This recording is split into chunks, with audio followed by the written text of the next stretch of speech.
Hi there, Lindsay here, the Frugal Crafter. Today we are going to make this adorable fishing-themed money holder birthday card using some cute stamps from Art Impressions. These stamps have been out for a while. I got them secondhand and you can still find them. And if you don't like this style of stamp, you can find something else you like.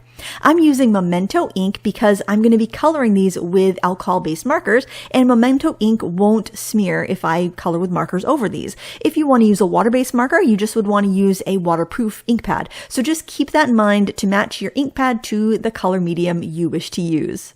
After I was done stamping, I just blasted it for a few seconds with my heat tool to make sure the stamping ink was perfectly dry on my paper. Then I went in with my darkest brown tone and I put the shadows in on the boat. So I did the spots between the rows of wood and also the inside of the boat. And then I went with my medium brown shade and I blended those colors out a bit. And finally I followed up with a lighter brown shade and blended out those colors as well. If you would like some instruction on how to get better at alcohol markers, no matter what brand you own, please check out my alcohol marker workshop. It's on launch special right now, so you can save 50% with the coupon code MARKER50. I will put all of the details in the video description for you if you want to check it out and see if it's right for you. You can layer up your colors as many times as you want until you've got your blending just right.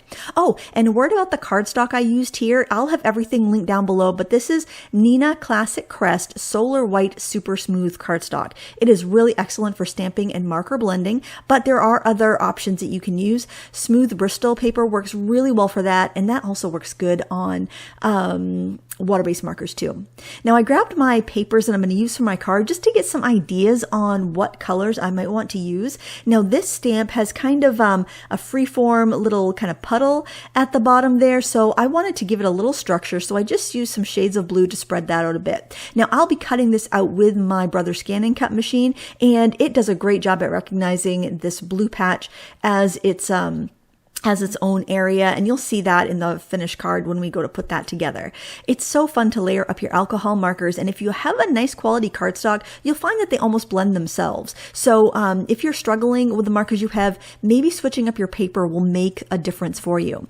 Now I am blending green into yellow into pink. I'm basically trying to find some colors that are a little unusual, but are kind of quirky and also somewhat realistic to what a fish might look like. And I don't know, it's kind of fun. I love these cartoon fish, and it's just kind of fun to play with the colors a bit and kind of push the realism, like push what could be considered realistic. I like the pink fins. I just think they're really cute.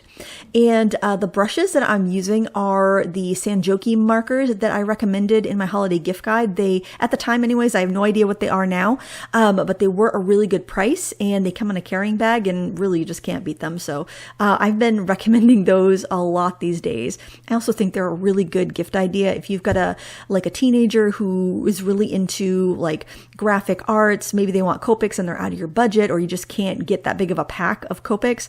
You can get 120 for about 45 bucks of these markers. So you really can't beat it, and they perform really well. So when you are coloring, just kind of keep in mind some basic kind of shading principles. Now for this, I'm pretty much doing like a center highlight. So if you look at the boat, you see that there's shadow on the sides and highlight in the center, and it makes it look kind of rounded. I'm going to do the same thing with the pail here, and I'm just using shades of cool gray to get that kind of, buckety metal, galvanized buckety type effect. And you again can keep layering up until you get it just right. Now the only downside of layering up a bunch of alcohol ink like that is that sometimes the ink will fade out, and you can touch that up with either a white gel pen or your clear marker and push that ink back where it belongs. So don't fret if your ink goes outside of the lines. A white gel pen is just amazing for that. Now when I was before I started coloring, I set my focus to my tabletop, so my hand and the marker will probably go out of focus, but the image shouldn't. So I thought that would be a little bit easier for you to follow along. Another thing you can do if you're getting frustrated with alcohol marker coloring, you can always color, or maybe you don't have a lot of colors, you can color the image in flat, just one color, and then use your colored pencils in a lighter and darker color to apply highlighting and shading. So that's a great way to stretch your supplies, because I know not everybody has 120 markers. You might have a pack of 24. You can definitely get some really great results that way too. So grab what your supplies, use them and see what they can do. Mix them up, add your colored pencils over your markers. You'll be really surprised at how nice that can look if you don't have a big selection of markers to pick from. You know, you just want to get the look you're going for. It doesn't matter how you get there. So play. That's what I always encourage my students to do.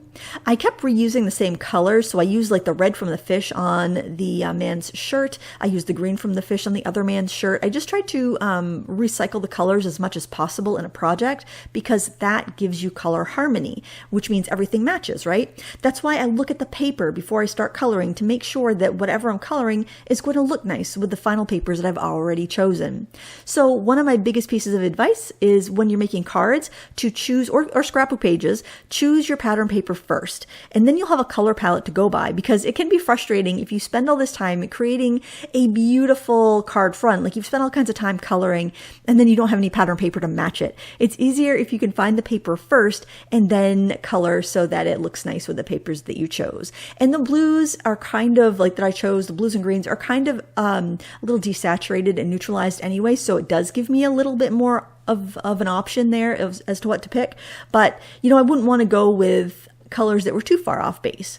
Now here I'm using a clear marker to push some of that ink back where it belongs, because I did get a little bit of bleeding, and I want a nice white area around my images because I'm using my scan and cut to cut it out. So I do need to have a really crisp edge in order for that to work. I'm not going to use my scan and cut on the sentiment. I'm just going to use a rectangle die I have for that. And that's a tip for if you don't have cardstock to match. Just stamp your image on white paper and use one of your markers to color it to match other things that are in your design. I do that all the time, and then you don't waste paper because you always have a little bit of extra paper, right, when you're stamping. I'm using a gel pen for highlights. I'm using dots on the fish just to give it a glisten. I'm using some lines on the pail to give it some shine. And you can also do some like glitter pen or some white highlights in the water too, if you like. It's just a fun way to embellish. And I'm using a little cream colored pencil just to give a little bit brighter of a highlight on the boat. And that pretty much does it for the coloring. You can do as much or as little as you want. It's going to be a cute card no matter what. And the fact that it's handmade is really going to make the recipient happy. And here I'm using the white gel pen to clean up any edges that didn't completely come white with my clear marker. Now it's time to take this over to the scan and cut it out. I'll link a video below on how I use my scan and cut to cut out stamped images in the video description. So now everything's cut out and ready to go, and I need to make my card base. So I took a thick heavyweight craft card that is 8.5 by 11, and I scored it at 4 inches and at 8 inches. And now I'm using a large hole punch to punch out a circle in the narrowest piece. That piece is going to fold up to create a kind of a little window on the money holder pocket in the card. So this is a really nice card base that you can make for Christmas cards or any birthday, really. It makes a slimline card, but you've got this nice pocket where you can put money, a check, really anything you want to, a gift certificate, something like that. And there you have it. If you wanted to use a die and have it moved a little bit lower down, you could. It's completely up to you. You could use a different shape. I just think it's nice that way the money doesn't get overlooked in the card. And I'm going to use my scoring tool just to make sure that the fold is creased down really well. And I'm going to use some double-sided adhesive on each side to make the pocket, just to secure it. So this is like generic score tape. Any double-sided tape will work fine for this. I love quick and easy ideas like this. Sometimes you can find some beautiful double-sided Christmas papers this time of year at the craft stores, and you can make up a bunch of cards like this and put gift certificates or cash in, and it's just a clever way to give some cash at the holidays. It's easy and it's so pretty. So now I'm just kind of laying it out and seeing how this looks against the craft card base, and I realized I wanted to have a little bit more oomph. So I'm going to use my little makeup applicator thing here, these little ink applicators, and just add a little bit of ink to my paper just to make it pop a little bit more and match my stamping a little bit more. You can get these ink brushes at Amazon pretty inexpensively. Now when I die cut the grass, what I did is actually, I just have one grass die cut, but I cut a strip with that, and then I just used the waste part for the in behind part, and then you get 2 birds with one stone. You get 2 layers of grass for the price of one, basically. So the good piece of grass is I think that one right now that I'm inking. The other one is a leftover piece. So if that makes sense. Anyway, I didn't cut it twice. I only cut it once and just used both sides of the green strip that I cut. And now I can kind of see how these colors are going to look together. So pretty. See how much dimension you have just by adding that little bit of ink? Now I want to adhere the two background pieces I have for my card front together so I can just work on that and not have it stuck to my card base yet. So I'm using some of that double-sided tape just along the bottom edge of my sky part. As you can see, I was too stingy to cut a full card front piece from this. And then I am just going to adhere that strip of, it's actually a wood grain paper, but I thought it looked like it could be water because I like the way it looked. It went with the vibe I wanted to get, and it was close enough.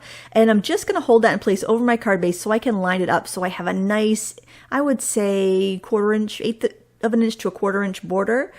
You can have as big or as little as a border you like, and then just kind of tacked it down.